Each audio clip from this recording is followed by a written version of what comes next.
Making a hand off Stockton. Goes back to pass. Throws long. Down to the left side to Zeno. Coleman. Zeno has it down the far side. He goes to the 2-yard line. And he's pulled down to 2.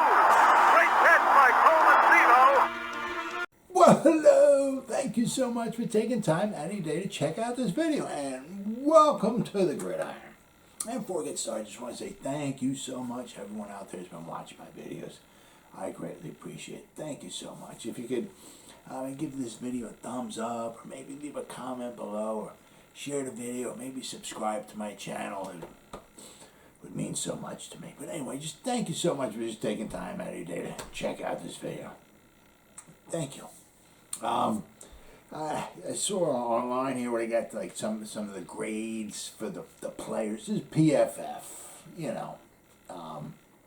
They've got grade for the teams and the players and all and everything. One thing I didn't see was grades for the coaching staff. I'd like to personally give the Denver Broncos coaching staff an A. They did an outstanding job, without question. And I want to personally give the Giants coaching staff, I give them a D-. I don't want to rub them the wrong way and give them an F, especially not in the first game. I'll give them a D-, because that was some of the most absolutely uninspiring, pathetic football I've seen in a long time. That was truly sad display of football. And when the Giants fans started filing out of the stadium about halfway through the fourth quarter, yeah, that's about right. Yeah. The only thing that stinks is that some people, paid hundreds and hundreds of dollars for a ticket just to see that garbage on the field. Absolute shame. The Giants should be taking money out of their own pockets and repaying the people. But anyway, I saw some grades and go over the offense first. No shocker, Sterling Shepard. Right, he was the top one. PFF, okay, his offensive grade was a 79.2. No argument here. A little surprising that Kenny Golladay, his offensive grade was a 77.7. Wow. Okay. All right. I'm happy to hear that. They seemed to start clicking toward the end of the game. With Daniel Jones and Golladay, it was kind of like.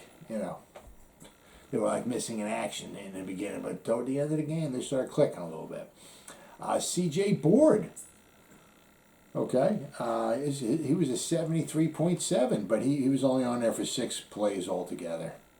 Not including special teams though. Okay, Shane Lemieux. Sadly, he only played 17 games.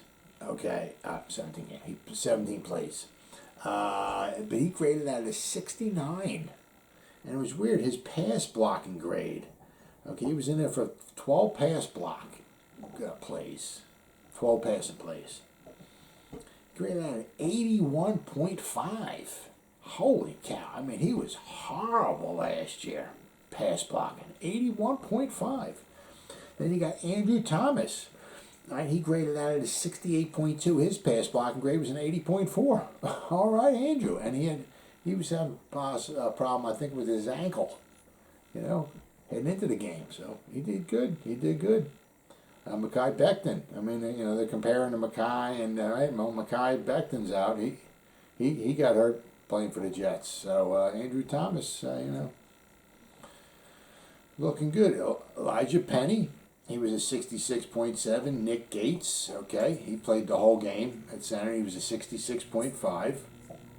His run blocking grade was a 72.5. His pass block was a 51.9. But, he graded out 66.5, Daniel Jones was a 65.1. Okay, then you had the 2 right tackles. You had Nate Solder and Matt Parrott. They both graded out of 63. Caden Smith graded out of 62. Gary Brightwell was at 59.5. Kadarius Toney was only in there for 5 plays. Kind of a head scratcher. He graded out of 58.9. Devontae Booker, him and Saquon kind of split the running back duty. But Devontae Booker was a 55.6. Saquon was a 53.1. Darius Slayton was a 54.2. I mean, after, he had that one great catch in the beginning of the game, and I guess kind of tailed off after that. Ben Bredesen, he graded out at 54. He was in there to guard. I mean, he was in there for 44 snaps altogether.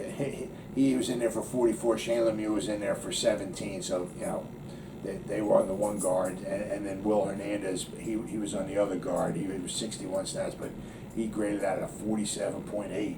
I mean, he had a very good preseason, very good. But, I mean, he graded out not too good here against the Broncos.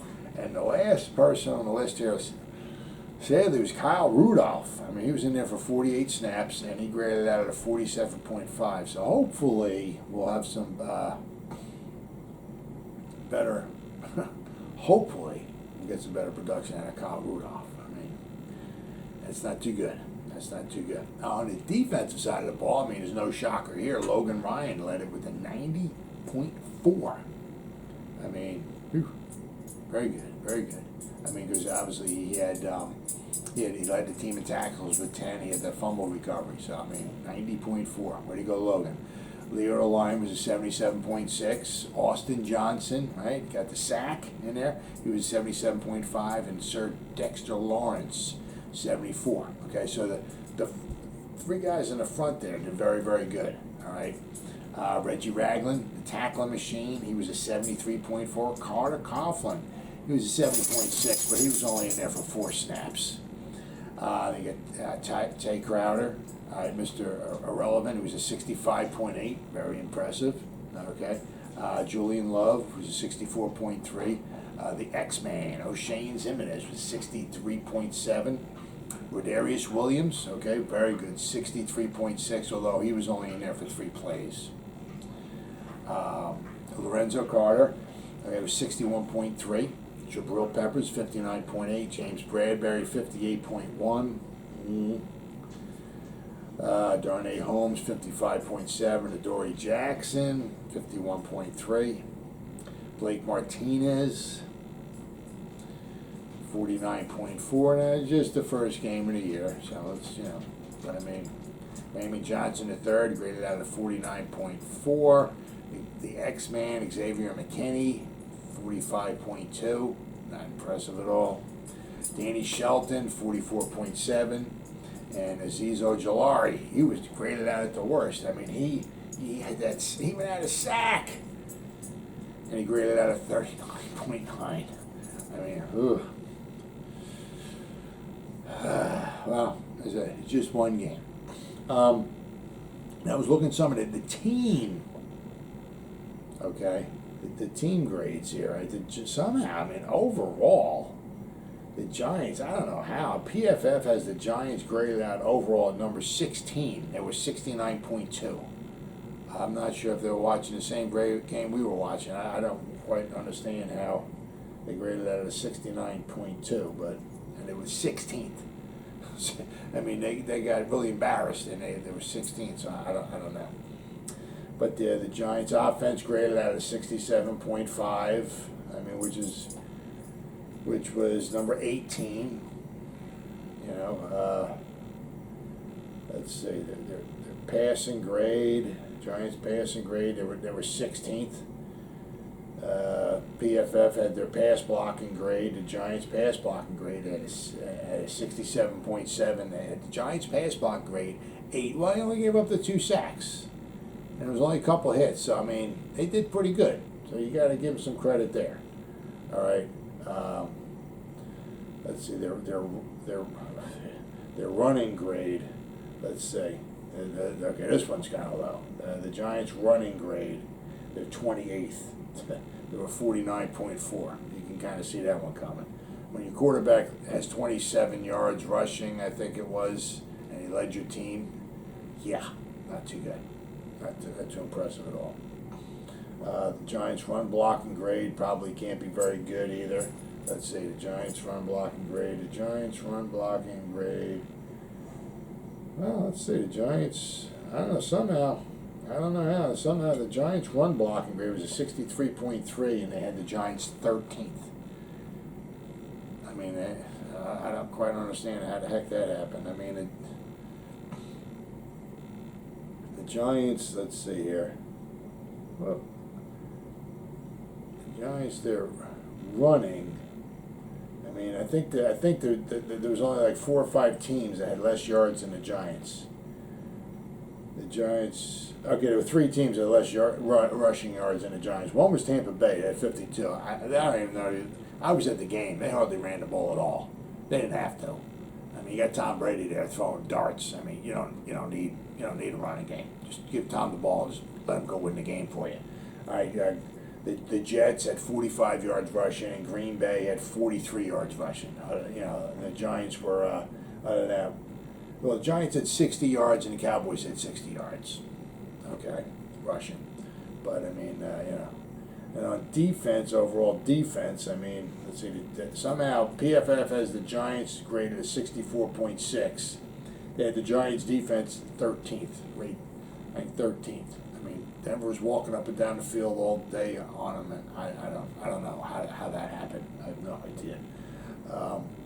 Let's see, the Giants run defense, this could be, let's see, somehow the Giants run defense was a 68.5. They had the Giants ranked 10th in their run defense, with PFF. The Giants did a very good job stuffing the run. Melvin Gordon had that 170-yard run. Other than that, the Giants did a very good job in the run defense. Tackling. PFF, let's see here. All right, the Giants here. The Giants are a little low here. Let's see. Where are the Giants? Oh, the Giants are number 17th at tackling. So, the pass rush, the Giants pass rush was, what do we got? Giants pass rush was 14th. Their grade was a 68.3. Their coverage grade was a little, let's see here. The Giants coverage grade was they had got the Giants 12th. Their coverage grade is a 59.2. I don't quite understand that. I mean, Teddy Bridgewater just picked them apart, sliced them and diced them like a Ginsu knife. So I don't know how they got the Giants 12th. Special teams, the Giants should be up there. Let's see, the Giants were 13th. Special teams grade was a 68.5. So, I mean, all in all, I don't know how on earth the Giants got some good grades like that. Absolutely as poorly as they played. I did see there was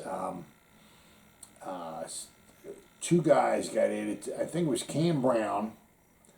Got added to his knee. He didn't practice yesterday. All right, his knee. Evan Ingram calf did not practice yesterday. Shane Lemieux, his knee, he did not practice yesterday. And Saquon Barkley, his knee, he was in limited practice. So hopefully they're going to let Saquon play again on Thursday night against Washington because it's a short turnaround. But they're going to really limit him in practice. So hopefully he doesn't get too much wear and tear on his body. But Shane Lemieux, I have to keep an eye on Cam Brown because Cam Brown's really good on special teams. And Shane Lemieux really, really did good. The limited snaps that he had in the game against Denver, he really did good. So we'll have to wait and see, what happens. If they're able to play at all, that would be huge if we can at least get him to play. Now, as I said, I mean, he has the problem with his knee. Don't let him take any extra unnecessary wear and tear on it. So I can certainly understand, having him sit out. There's no problem there. The thing is that Ryan Fitzmagic, all right, he's got a problem with his hip. He's going to be out. He will not be playing. He'll be out for a little while, too. Not exactly sure how long he'll be out for. But let's see here. Washington's Taylor Heineke, all right, will start at quarterback for Ryan Fitzpatrick, who suffered a hip injury in his team's opening day loss to the Los Angeles Chargers, right? So, I mean, you only want to play and beat the team's best, but I mean, basically you can only play with, the team that they put on the field. It is what it is. But I mean, if, they got Heineke. Heineke didn't do too bad actually last year in the playoff loss to Tampa Bay. I mean, I was kind of impressed with the way he played. Okay, but Fitzmagic is the one, he's the one that can, do some damage. But, I mean, it is what it is. I mean, Washington doesn't want to lose 2 games in a row. Neither do the Giants, but Washington certainly doesn't want to lose 2 games in a row at home. Right? And just one more thing. Last night, I tell you, if you got a chance, you should need to watch that Monday Night Football game between the Ravens and the Raiders. What a game. I mean, I don't want to give it away if you didn't see it. I mean, but if you didn't see it, maybe try to check the highlights out on YouTube or something like that. Man, Ravens kicked a field goal with under a minute to go up 27-24. Then with I forgot what it was, 45 seconds, the Raiders drove the ball down the field, and their kicker kicked like a 55-yard field goal, something like that, to tie it up as the clock ran out. Then they went to overtime, and there was a play in there where you think the game was over, and people were just storming the field, and it was pandemonium, and people were going crazy and all that, and the game wasn't over. It wasn't even close to being over, and it went on for quite a few more minutes after that. And what a humble. I don't want to give it away. If you didn't see it, I don't want to tell you who won or give it away or not like that. But just when you thought the game was over, it wasn't. It wasn't over. Not even close. It had a crazy ending to it too. Crazy. I mean, if you didn't see it, do yourself a favor and at least check out the highlights from the Monday night game from last night. But I was pretty shocked with some of these grades that the PFF gave to the Giants, especially the Giants team, because the Giants team did not look very good at all. But some of the players, I mean, some of the grades that they wound up getting, the guys on the offensive line, not too bad. I mean, the run blocking's got to get a little bit better. But I mean, all in all, I'll tell you what, boy, I'm impressed. Andrew Thomas, 68. All right, Shane Lemieux, 17 snaps, but a 69. All right, and his pass blocking grade was 81.5. Way to go, Shane. All right, Nick Gates is 66.5. All right, then you got Solder and Peart, both had a 63. Okay, Will Hernandez had a little bit of a rough day, so we'll have to, keep an eye on him. But, I mean, he did have a very good preseason, so, here's hoping, all right? Now, that's one of the things. I mean, you take your lumps maybe early on, but if the team can just start playing together and gelling together, and but the big key thing there is playing together. You gotta play together. I mean, maybe it doesn't have to so much be the same 5 guys every play, but at least getting the guys in it. But if the guys start getting hurt, nothing can derail a season faster than offensive linemen just losing them left and right and just start plugging other guys in there.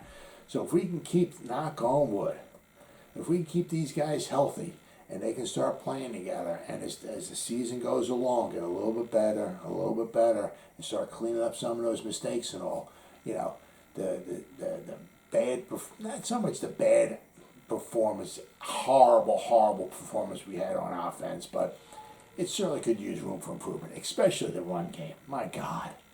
I mean, and it all, it's the theory of relative. It's all relative. If you can run the ball, okay, that opens up the passing game.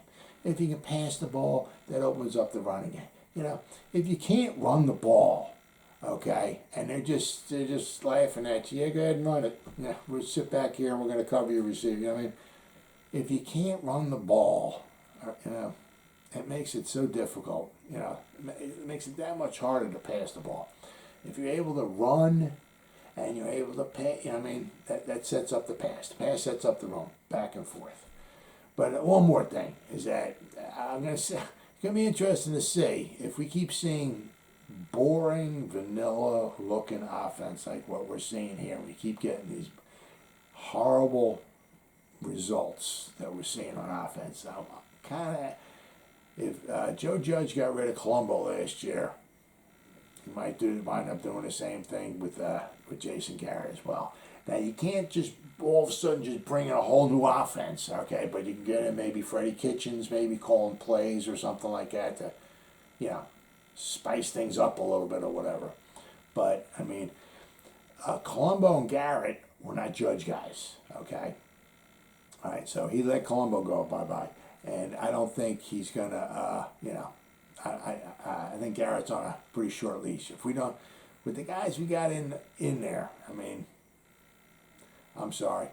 I see other teams out there with less talent producing more yards and producing more points. Okay, if we keep getting sad results like this, I think Jason Garrett's going to be on a pretty short leash, and Jason Garrett might be the first domino to fall. He may not make it through the end of the year. Well, as always, guys, thank you so much for taking time out of your day to check out this video. You guys stay safe out there and go Giants! Woo!